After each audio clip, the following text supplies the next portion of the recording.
Have you ever wondered how those fancy embroidery stitches on your sewing machine works? I have before me an old Kenmore embroidery machine with 99 different stitches. Now this type of embroidery machine doesn't have a hoop in the way this type of embroidery machine does, which means the only way this machine can do all of these stitches is by moving the needle side to side and through the usage of the feed dogs underneath to move the fabric. Now we're going to try stitch number 43 and I'll show you what happens. I take my fabric and I put it in the machine as usual, and I'm going to press go with my pedal. Now, as you can see, my needle is moving side to side, but something that's a lot more difficult to see is that my fabric is actually moving forward and backwards. See, it goes forward, backwards, forwards, back. And that forward backwards motion is what allows me to get this stitch. It goes forward, forward, back, forward, forward, back, forward, forward, back.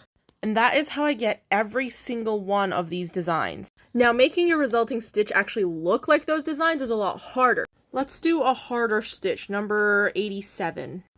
As this machine moves the fabric back and forth, I have to be very careful to keep things straight and not to accidentally push or pull at the fabric or move it side to side in order to actually have the stitch turn out the way it's supposed to.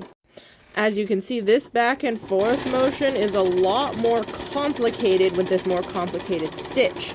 It's not just going forward, forward, back, forward, forward, back. It's going forward a little bit, backwards a little bit, all at different lengths. So holding it straight for long enough to allow it to do all of those little different stitches. You can see right here, I went sideways a little bit. It's supposed to be right along the line, not sideways like that.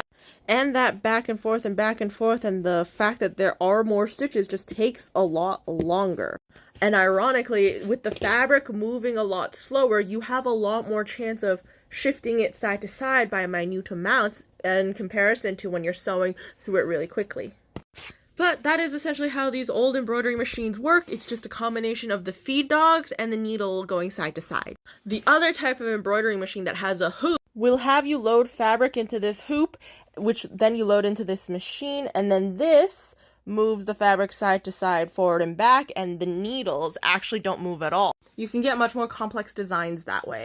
This is a 6-needle embroidery machine. It only embroiders. That is a 1-needle embroidery machine and can also be used for free motion quilting. And there are also embroidery machines that are also sewing machines. So it's a sewing machine and embroidery machine combo.